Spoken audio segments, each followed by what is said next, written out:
Everything you've been told about purpose might be backwards. Find your purpose. Follow your purpose. Fulfill your purpose. That's the advice we've all heard. But what if it's wrong? Sadhguru offers a radically different way of thinking about purpose, one that most people completely miss. And modern neuroscience suggests he may be right about part of it. In this video, we'll examine Sadhguru's ideas about purpose through the lens of modern neuroscience. It could fundamentally change how we think about purpose, meaning, and fulfillment. Let's start with Sadhguru's perspective.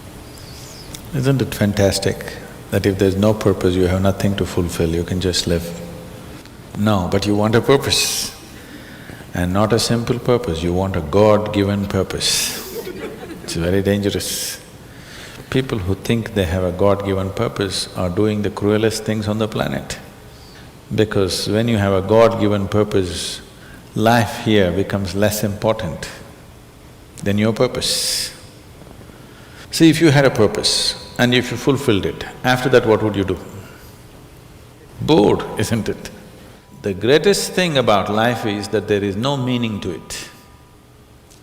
This is the greatest aspect of life, that it has no meaning to it and there is no need for it to have a meaning. It is the pettiness of one's mind that it is seek a meaning, because psychologically you will feel kind of unconnected with life if you don't have a purpose and a meaning. People are constantly trying to create these false purposes. Now, they were quite fine and happy. Suddenly they got married, now the purpose is the other person. Then they have children, now they become miserable with each other. Now the whole purpose that I go through all this misery is because of the children. Like this it goes on. These are things that you are causing and holding these as purposes of life. And is there a God-given purpose? What if God does not know you exist? I'm saying in this huge cosmos for which God is supposed to be the creator and the manager of this 100 billion galaxies, in that this tiny little planet and you, suppose he doesn't know that you exist, what to do? What if he doesn't know that you exist? What if he doesn't have a plan for you? Suppose he doesn't have a plan for you, an individual plan for you. Don't look for such things. Neuroscience suggests that the human brain is constantly trying to make sense of the world. It looks for patterns, creates narratives, and searches for meaning, even when none exists. Studies have also found that uncertainty itself can be psychologically uncomfortable. So when Sadhguru asks why we're so desperate to find a grand purpose, neuroscience offers an intriguing answer. Our brains may be wired to look for one. Sadhguru takes this idea a step further. Right now, the need for purpose has come because you're trapped in your psychological structure, not in your life process. Your psychological structure functions from the limited data that it has gathered. Within that, it rolls. And right now, your thought and emotion has become far more important than your life, isn't it so? Isn't it so? So because of this, you're seeking a purpose as an escape from the trap that you have set for yourself. It is a trap set by you. You can easily come out of it. If the trap was set for you by somebody else, difficult to come out because they'll set the trap in such a way that you cannot come out, isn't it? Sadhguru argues that the search for purpose is a trap created by our own minds. Neuroscience suggests that much of our experience is filtered through an internal model of reality built from memories, beliefs, and past experiences. We don't respond directly to life as it is. We respond to our brain's interpretation of it. From this perspective, the feeling that something is missing and that a purpose must fill that gap may not come from life itself. It may come from the stories our minds continuously create about who we are and what we need. If purpose is a story the mind creates, the real danger may not be the story itself, but how tightly we cling to it. Those who find a purpose in their life, they become so conceited. They will live within their own trap forever, thinking that they're doing the most fantastic thing.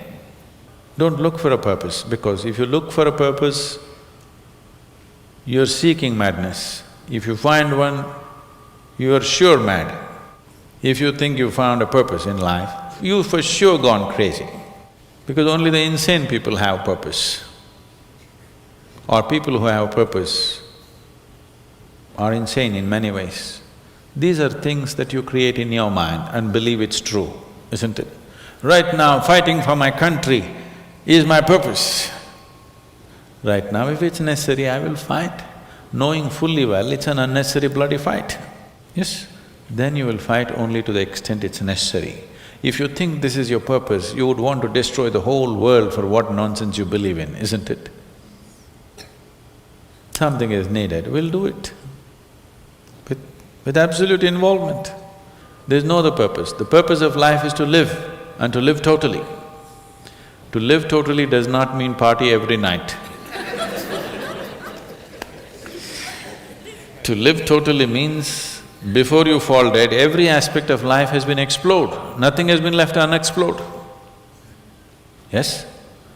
Before you fall dead, even if you do not explore the cosmos, at least this piece of life you must know it in its entirety. That much you must do to yourself, isn't it? That's living totally. That you experience the whole of this, all dimensions of what this is. You did not leave anything untouched. You just do that. That will take a long time. Sadhguru's criticism isn't really about having goals, it's about becoming fused with them. In psychology, this is sometimes called cognitive rigidity, the tendency to lock onto a single belief, identity, or worldview and treat it as absolute truth. Research suggests that people generally function better when they remain psychologically flexible, able to adapt, update their beliefs, and respond to reality as it changes. When a purpose becomes part of someone's identity, questioning it can feel like a threat to the self. The brain often responds by defending the belief rather than examining it. When that happens, protecting the belief can become more important than questioning it. This is why deeply held causes can sometimes push people toward extreme actions. That's why Sadhguru said, people who think they have a God-given purpose are doing the cruelest things on the planet. The stronger the identification, the harder it becomes to see alternative perspectives. From this viewpoint, Sadhguru's argument is that full involvement in life may be healthier than attachment to a fixed purpose. Instead of serving an idea, attention stays rooted in direct experience, learning, and engagement with what is actually happening. In the end, the risk isn't lacking a purpose, it's losing yourself inside one.